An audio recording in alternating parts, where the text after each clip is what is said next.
Lavdëroni Zotin, se është I mirë, Halleluja.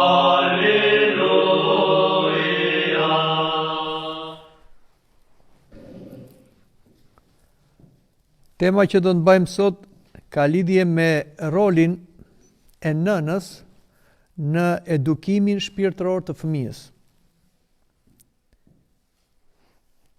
Roli të qenit nën është dhurata më e shenjtë që Zoti I ka dhënë gruas, është një mision jashtëzakonisht I rëndësishëm në jetën e njeriut.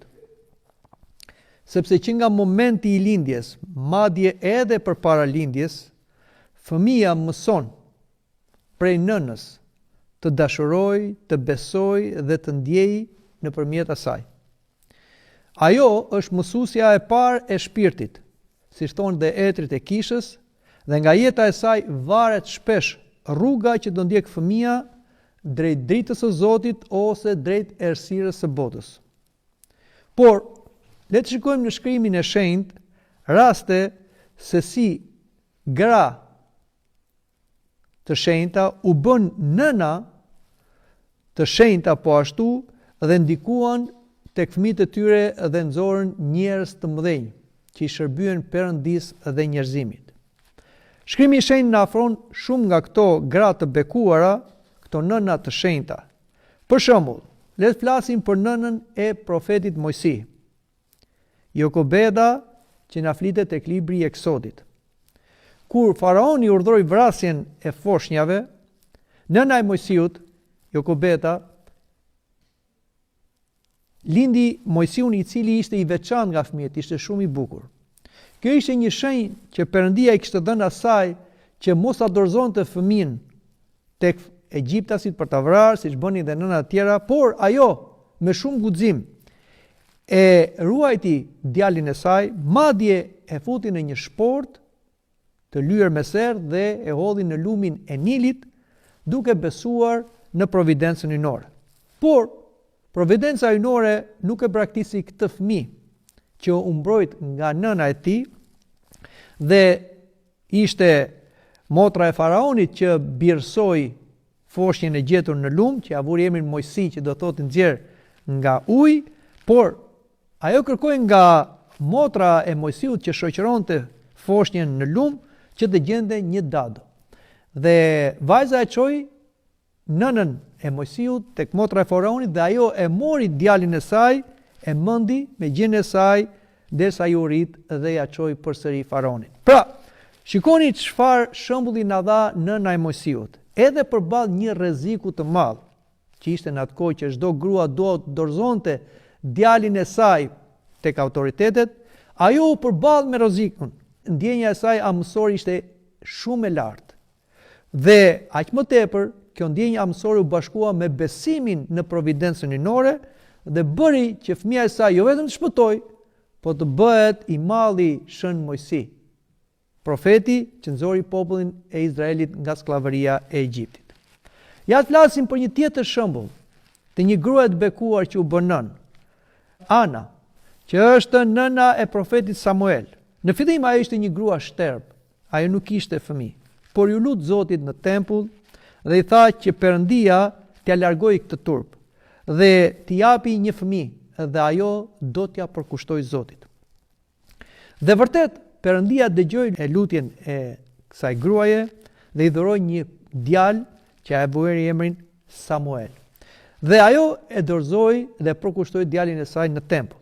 Samueli u bë një nga gjyqtarët më të mëdhenj të popullit Izraelit. Shikoni çfarë na thuhet tek libri I parë I Samuelit për Anën. Për këtë djalë ju luta Zotit dhe Zoti mi dha kërkesat që I kërkova prej tij. Dhe çfarë shembulli marrim nga nëna e Samuelit, Ana e shenjtë? Pra që nëna duhet ta kërkoj fëmin prej Perëndis dhe t'ia besoj përsëri Perëndis. Kuptohet, jo të gjithë fëmijët që lindin nga gratë do të bëhen shërbëtor të drejtë për drejtë të Zotit, pra do të bëhen klerik ose do të kenë dhurata të veçanta, por të gjithë mund të bëhen besimtar të Zotit. Por kemi një tjetër nën të veçantë, nëna e mbretit Lemuel. e kemi këtë të fjalët e urta. Por fjalët e urta që ka shkruar mbreti Lemuel nuk janë gjë tjetër vetë se fjalët e urta që mësojnë nga nëna e tij. Shikoni çfarë na thuhet tek libri i fjalëve të urta. Fjalët e mbretit Lemuel, profeci që ja mësoi nëna e tij. Dhe çfarë i mësoi nëna e tij? I mësoi të shmanget mëkatit, të shmanget dejes, të shmanget padresisë, të përdori fuqinë për ndihmuar të varfrit dhe të pambrojturit.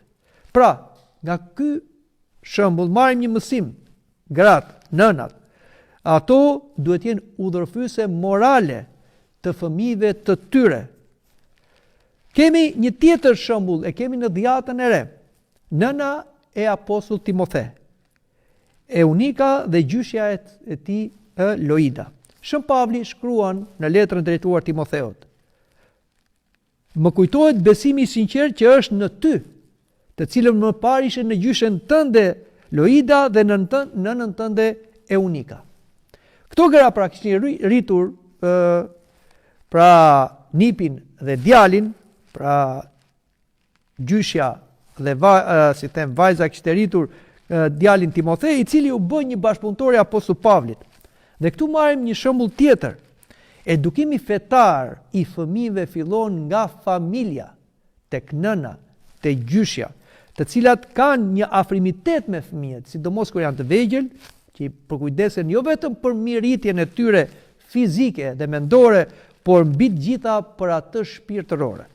Por shembulli i gjitha grave të shenjta që u bën nëna të shenjta është shembulli i të shenjtës vigjereshës zonjës Shërmari, e cila pranoi fjalët e kryenjit Gabriel që ai do bëhej nëna e birit të Zotit. Dhe Zoti Perëndi i caktoi një detyrë jashtëzakonisht të lartë, por dhe shumë të përgjeshme. Pra ajo do kujdesej për birin e Zotit që do bëhej bir njeriu. Dhe çfarë tha e tërshenjta? Ja, shërbëtorja u Zotit u bëf sipas fjalës sate. Edhe ajo u kujdes derisa Krishti u rrit. Dhe pastaj, ashtu si Ati e dha birin nga qielli dhe ajo e dha nga toka. Dhe përmbushi detyrën për që nëna e Zotit. Patjetër që ai ishte biri dhe fjala e Perëndis, por në aspektin njerëzor kontributin e ka dhënë e tërshenjta Vigjeresha Mari, me shembullin e saj, me përkushtimin e saj, me përulsinë e saj, në shërbimin për të qenë nëna e birit të Zotit, pra Zotit tonë Jezu Krisht. Por kemi edhe një nga shembujt unikal në shkrimin e shenjtë, kemi te libri i Makabeve, në librin e 2 të Makabeve, kapitulli 7, ku na flitet për nënën e këtyre 7 djemve Makabej, Solomeja. Dhe Solomeja është një nga gratë e jashtëzakonshme, e cila nxiti fëmijët e saj që mos të dëgjonin idhujtarët, paganët, që të prishnin ligjin që kishin judenët që mos hanin mish deri, dhe ata u sakrifikuan vetëm për këtë pjesë të ligjit. Ishte nëna që i nxiti të gjithë të sakrifikoheshin dhe të thereshin përpara syve të saj. Shiko çfarë i thot ajo djemve. Nuk e di si u formuat në barkun tim, por krijuesi i botës do t'ju jap sërish jetë. Dhe këta janë fara e martirëve, dhe të Dhjatës së Re, dhe kjo grua është një nga gratë, nga nënat shembullore, që jo vetëm rriti besimtar, por i nxiti që të flijohen për dashurinë e Zotit, për të ruajtur ligjin, për të ruajtur porositë e Perëndis. Dhe sipas shembullit të saj kemi edhe shumë gra të tjera në Dhjatën e Re, por dhe në historinë e kishës, të cilat nxitën fëmijët e tyre jo vetëm për të besuar, për t'u përkushtuar Zotit, por dhe për t'u martirizuar. Le të kujtojmë rastin e 40 martirëve të shenjtë. Si nga të 40 vetëm njëri mbeti gjallë. Atëherë ushtarët thanë, me që ky mbeti gjallë, le të jetojë. Ishte gjysmë i vdekur. Por nëna që e ndiqte martirizimin e djalit të saj përgjatë gjithë natës në liçenin e ngrirë, e mori trupin gjysmë të vdekur të djalit të saj dhe i tha: "Bir, mos u nda nga shokët." E mori dhe hodhi bashkë me trupat të tjerëve që i quan për t'u djegur. Sepse ajo besonte fort që djali i saj nuk do humbiste, po djali i saj duke dhënë jetën për Krishtin, do rilinte në jetën e përjetshme. E sa rast të tjera kemi në historinë e kishës si nënat kontribuan në shenjtërimin e fëmijëve të tyre dhe në martirizimin e tyre për të bërë pra shenjtorët e mëdhenj të kishës sonë. Ja disa aspekte kryesore që ndikon nëna në edukimin e fëmijës. E para, nëna është figura e parë që i jep fëmijës ndjesinë e dashurisë, ngrohtësisë dhe sigurisë. Kjo dashuri është pa kushte që krijon besim te fëmia, i cili më vonë ndikon në aftësinë e fëmijës për të dashuruar dhe ai të tjerët dhe për të ndërtuar një marrëdhënie të shëndetshme me të tjerët. Prandaj duhet kujdes që kur është në barkë dhe që sa lind, nëna duhet t'i shprehë dashurinë fëmijës. Që fëmia të ngopet me dashuri dhe këtë dashuri pastaj ai ta mbari brenda subkonsciencës vet, brenda shpirtit zemrës vet dhe të di pastaj se si të afrojë të tjerët. Shembulli personal. Fëmia mëson më shumë nga ajo që sheh sesa nga ajo që dëgjon.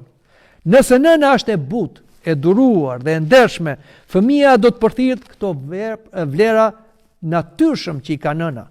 Edukimi moral nuk fillon me predikime, por me shembullin e jetës. Dhe shembullin e parë te fëmia e ka nëna, sepse fëmia me nënën pra lidhet në fillim. Por nëna ndikon në formimin shpirtëror dhe moral.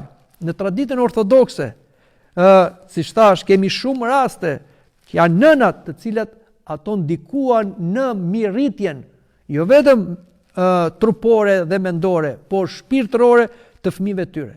Si thuhet dhe një fjalë e urtë, djepet që tundin nënat, nesër bëhen katedrat ku fëmijët e tyre mësojnë botën. Shikoni sa thot Shënja Angujarti. Nëse do ta bësh fëmijën tënde të lumtur, mësoje të jetë i mirë dhe jo i pasur. Nëna ndikon në zhvillimin mendor dhe kulturor, nxit kurreshtin e fëmijës, dashurinë për librat, për dijen dhe për punën. Ai është e para që mëson se si fëmijët të mendojnë, të analizojnë, të kuptojnë botën me përgjegjësi. Por dashuria e nënës duhet të jetë dhe një dashuri jo thjesht pa logjik ose instinktive. Thjesht siç e kam pjesën e gjakut tim ose fëmijët tim. Përkundrazi, nëna duhet të ketë një dashuri e cila është me disiplinë. Duhet ta mësoj fëmijën e vet me disiplinë. Siç thot në fjalët e urta, ai ose ajo që ja kursen thupër fëmijës e urren atë. Pra, duhet disiplinuar fëmia, duhet mësuar fëmia sidomos nga nëna që të thotë si them të mësoj të thotë edhe jo. Jo vetëm dua dhe të realizoj çdo gjë, por ti mësoj që jo, këtë ti nuk do ta marrësh, këtë nuk do ta prekësh, këtë nuk duhet ta thuash dhe këtë do t'ja mësoj nëna. Komunikimi dhe dëgjimin që duhet ta ketë fëmia e mëson nga nëna, e cila vet ajo do të jetë e dëgjuar tek burri vet në shoqëri dhe vet me shembullin e saj të dëgjimit, të porulësisë, ajo ndikon edhe te fëmia, që dhe fëmia sipas shembullit të nënës të jetë i dëgjuar dhe i përulur. Etrit e kishës theksojnë këtë. Nëna është mësuesja më e madhe se çdo filozof, sepse ajo formon shpirtin. E thot Shën Joan Gojarti.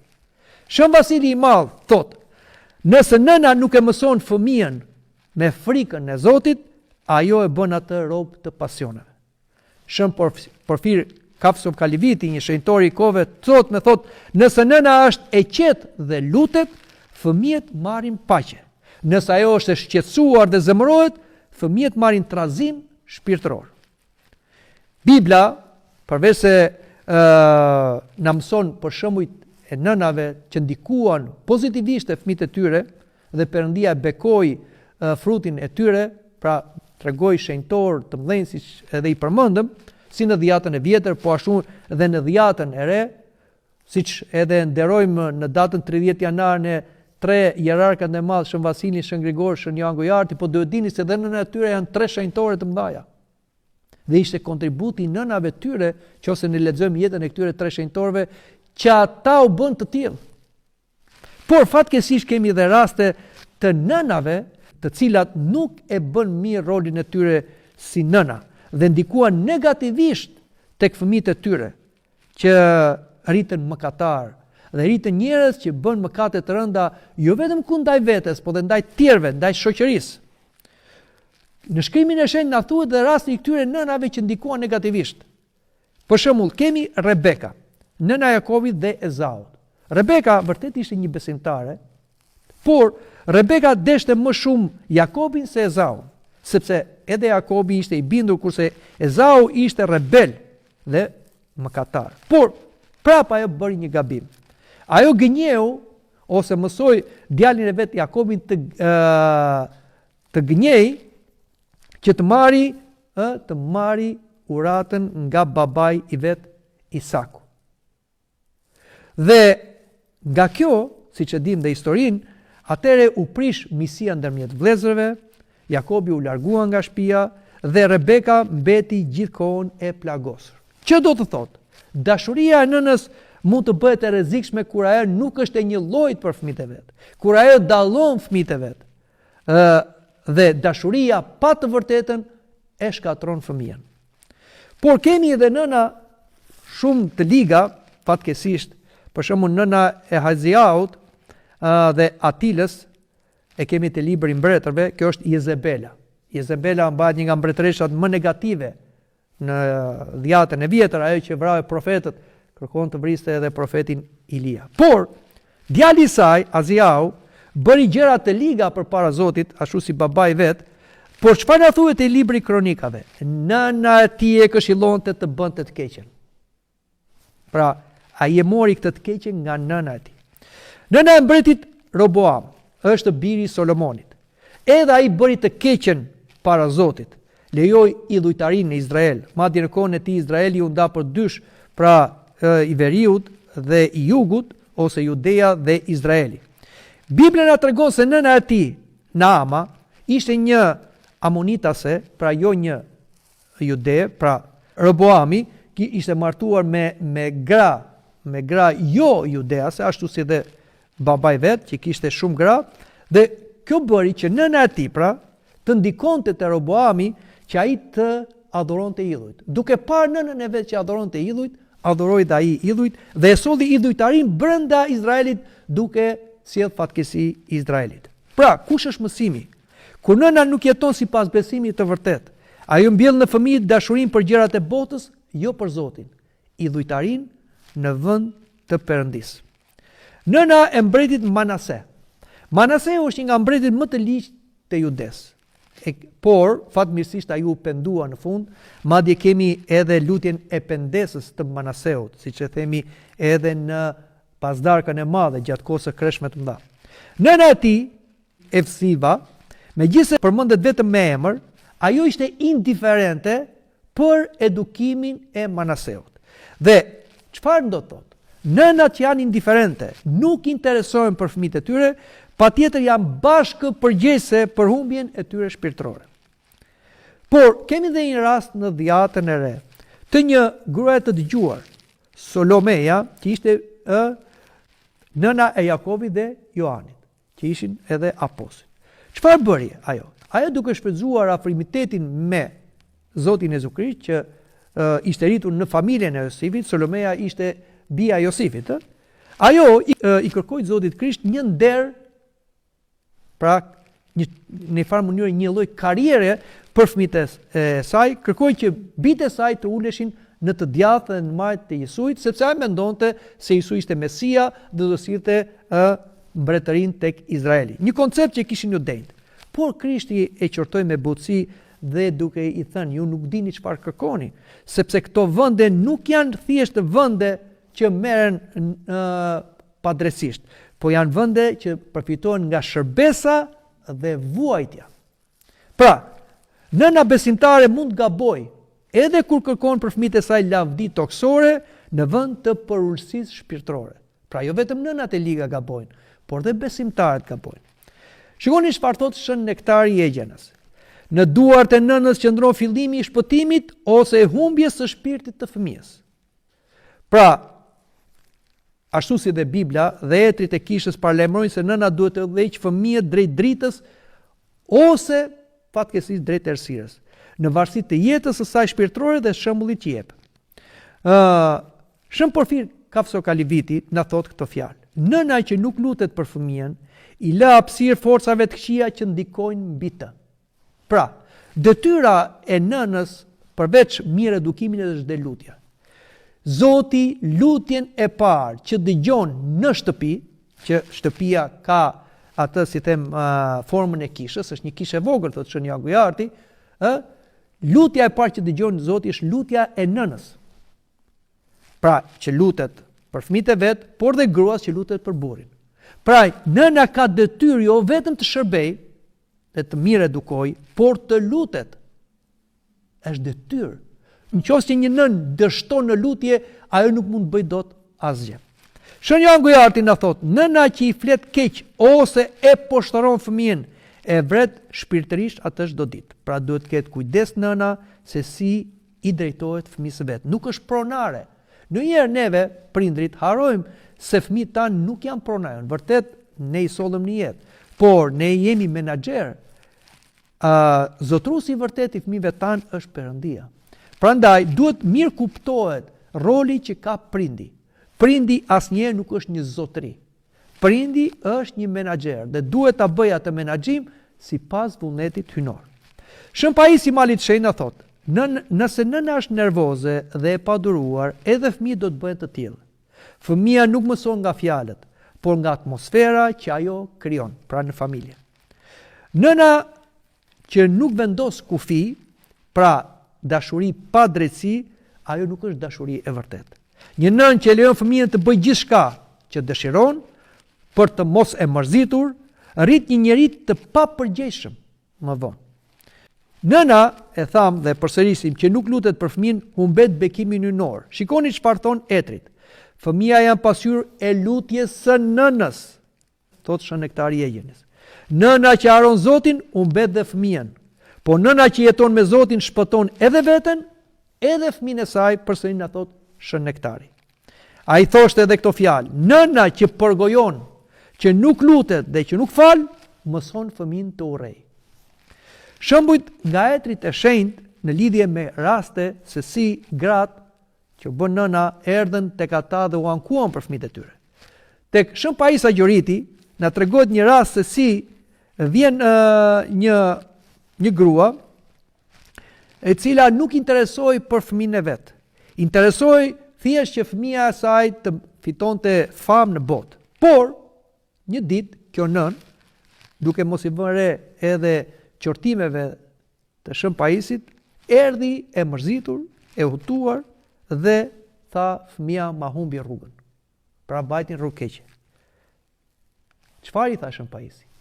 I dhe botën, por jo Zotin. Pra ato nëna që përpiqen ti krijojnë fëmijëve gjithë komoditetet, gjithë benefitet, edhe pozitivisht, edhe me rrugë të ndershme, por nuk i mësojnë fëmijës frikën e Perëndisë, udhën e Zotit, ato, por dhe ata, kuptohet, do t'ju humbasin fëmijët e tyre. Shën Porfiri tregonte për një nën që qortonte vajzën me britma dhe vajza u bë ashpër si ajo.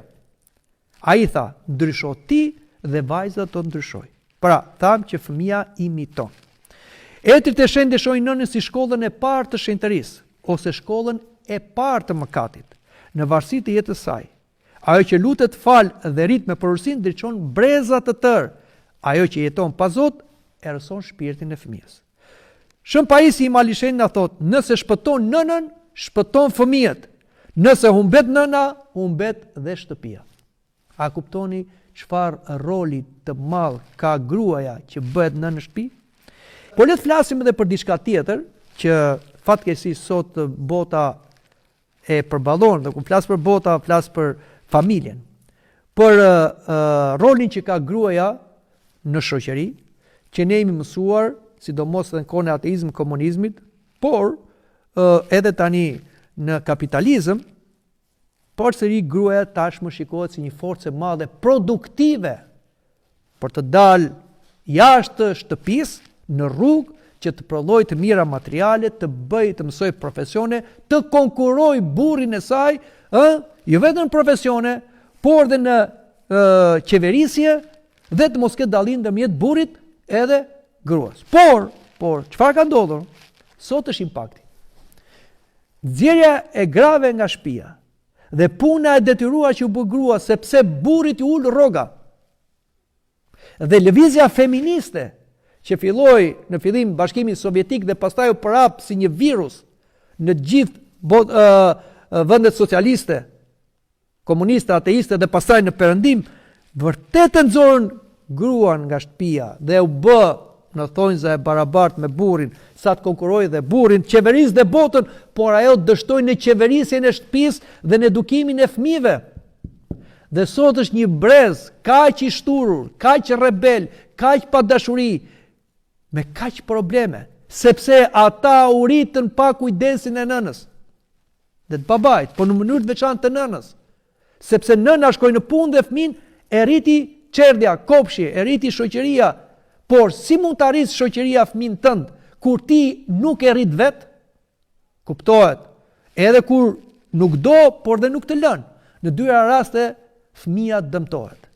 Prandaj është një gabim i madh që u bë, që vazhdon të bëhet, që nëna të dali nga shtëpia dhe mos kujdeset për fëmin e vet. Kjo është strategji nga forcat e errta për të prishur racën njerëzore dhe ja kanë arritur. Dhe sot ankohen nënat që nuk kanë dashuri nga fëmijët e tyre ose prindrit. Pse? Sepse fëmia nuk është ngopur me dashuri kur ka qenë foshnjë, por është braktisur. Dhe kjo ka lënë gjurmë në subkonsciencën e këtij fëmie dhe reflektohet kur ai rritet. Dhe ai duke mos pasur dashuri të vërtet, duke mos u ngopur me dashuri, e kërkon dashuri në forma tjera, te njerëz të tjerë dhe braktis prindrit. Sepse dhe ata e braktisën me dashje, pa dashje, me hir, me pa hir, kur ishte fëmijë. Prandaj duhet pasur shumë kujdes, nuk duhet lënë fëmia i braktisur. Edhe kur je e detyruar, duhet gjetur kohë për qëndruar me fëmin, sepse kjo lë pasoja. Shikoni çfarë na thon shenjtorët. Sidomos edhe për nënat që fatkeqësisht nuk flasim shumë për ato që janë detyruar të punojnë, se janë detyruar çfarë kanë bëjnë, por sidomos për ato që i kanë të gjitha mundësitë dhe lehtësitë, edhe ekonomike, por duan të dalin në rrugë që të jetë barabarta në thonjza në shoqëri, që të bëjnë karrierë, të bëhen personazhe, të bëhen persona VIP, të jenë ato që drejtojnë, që sundojnë, që komandojnë, por braktisin fëmijët e tyre. Shikoni çfarë na thot Shën Vasili. Nëna që kërkon lavdinë në botë, harron lavdinë e shpirtit të fëmijës. Kur nëna e vendos punën mbi familjen, fëmia ndjen mungesën emocionale, boshllok dashurie dhe rritet shpesh me pasiguri të brendshme. Ai mund të ketë gjithçka materiale, por i mungon ngrohtësia, qëndrueshmëria shpirtërore. Pasojat shpirtërore të fëmijët, na i thonë etrit e kishës. Ata humbasin ndjenjen e dashurisë pa kushte, bëhen më të mbyllur ose të paqet shpirtërisht. Nuk mësojnë të falin dhe durojnë, sepse nuk kanë parë shembull të durimit nënsor. Kërkojnë ngrohtësinë që mungon në botë shpesh në mënyra të gabuara. Shëm Porfir Kapso Kaliviti thotë, nëse ajo është e lodhur dhe e shpërqendruar nga jeta shpirtërore, pra ka fjalën për nënën, edhe fëmia rritet pa paqe. Nëse nëna është si zemra e trupit, kurse zemra është larg, trupi ftohet, thot përsëri Shën Porfiri, dhe e ka lidhjen me nënën që e krahason me zemrën. Nëse puna e nënës bën shkak që ajo të humbas jetën e lutjes, edhe këtu duhet pasur kujdes, kohën për fëmijët ose qetësinë e brendshme, atëre puna nuk është më bekim, por është pengesë. Madje kthehet mallkim. Dhe kjo është çudia që shumë familje, edhe pse ja kanë krijuar të gjitha të mirat fëmijëve tyre, madje me një luks, përsëri kur fëmijët rriten, ata janë të braktisur dhe kanë probleme brenda familjes. Pra prindrit janë të zhgënjur dhe të braktisur për fëmijën, sepse nuk kanë pasur kohë për qëndruar me fëmijët e tyre. Mos themi që ka dhënë shembullet negativ. Shën Pajisi Malishtrin thoshte, nëna që shkon gjithë ditën në punë dhe nuk ka kohë të përqafoj fëmijën, e humbet më shumë atë se ajo që nuk ka bukë. Pra, më mirë ta kesh fëmijën me vështirësi ekonomike, po ti jesh afër me fëmijën, se sa ti sigurosh gjitha të mirat fëmijë punën tënde, por që je larg fëmijës. Nëna që punon me shpirt të shenjtë, pra nëna që është e detyruar të punojë, por ajo e ka mendjen te fëmia, madje dhe lutet, shikojmë, na thonë etrit të shenjtë, kur puna bëhet me frymë shërbese, me përurësi dhe me kujdes, ajo, si them, ndihmon edhe në mirëritjen e fëmijës. Pra, në raste të tilla ku nëna është e detyruar të punojë, por ajo nuk e bën punën thjesht se do të fitojë atë çlirimin, ose të lehtësohet, ose dal nga shtëpia, ose nuk e di të fitojë karrierë, por është e detyruar që lër edukimin e fëmijës, Zoti plotson mungesat e nënës. Nëse nëna lutet me zemrën e saj dhe në punë, Zoti do t'i mbrojë fëmijët e saj, na thot Shën Porfiri Kafsokaliviti. Pra nuk është puna që shkatron, por edukimi dhe mungesa e frymës së dashurisë dhe pranisë shpirtërore. Kemi disa shembuj nga jeta dhe kjo është shumë e rëndësishme. Një murgesh e shenjtë tregonte historinë e një nëne që punonte shumë orë çdo ditë duke thënë: "Bëj gjithçka për fëmijët e mi që të mos mungoj asgjë." Por fëmijët e saj më vonë thanë: "Na mungoi më e rëndësishmja, ajo vetë." Pra, si përfundim mund themi se nëna është shpirti i shtëpisë. Kur ajo është e pranishme me dashuri, lutje, përkushtim dhe fëmijët rritën të ndriçuar. Por kur ajo zëvendëson dashurinë me suksesin e saj, ose pranin me pasurinë, fëmijët mbeten të uritur shpirtërisht. Nëna që haron Zotin për karrierën, humbet fëmijën. Nëna që kujton Zotin, edhe duke punuar e shpëton. Një murg i vjetër tha: "Në ditën e gjykimit, Zoti do thotë: ku janë nënat që më dhanë shenjtor, le të hyjnë në gëzim." Dhe pastaj do të pyes: ku janë nënat që rritën bij të krenarisë, të shturjes, të idhujtarisë? Ku është fryti i durave të tyre? Dhe patjetër është në ferr bashkë me nënat e tyre. Pra, nëna është ikona e dashurisë synore në tokë. Ajo është tempulli i gjallë ku formohet njeriu i jashtëm. Në duart e saj qëndron fillimi i shpëtimit ose i humbjes së shpirtit të fëmijës. Nëse ajo e rrit me lutje dhe përurësi, e bën ëngjëll. Nëse rrit me krenari të botës, e lë pa dritë. Nëna është si një kandil që ndriçon gjithë shtëpinë. Nëse ajo shuhet, shtëpia mbetet në errësirë, thot Shën Pajisi Malishenjt. Dhe e mbyllim me fjalët e Shën Justin Popoviçit, për treguar rëndësinë e jashtëzakonshme që ka nëna në mirë edukimin e fëmijëve. Nuk ka asgjë më të vështirë dhe më të përgjeshme në këtë botë se sa detyra e një nëne të krishterë. Detyra e saj kryesore është siguroj fëmijëve pavdekësinë dhe jetën e përjetshme. Nëse ajo e arrin, këtë e ka siguruar vetë parajsën. Po nëse dështon, shpirti i saj rrezikon ferrin, kur do të jetë qarja dhe kërcëllitja e dhëmbëve. Nëna e shenjtë është ajo që i thot Zoti çdo ditë: "Bekoj fëmijët e mi që të jenë bijtë tu." Amin. Love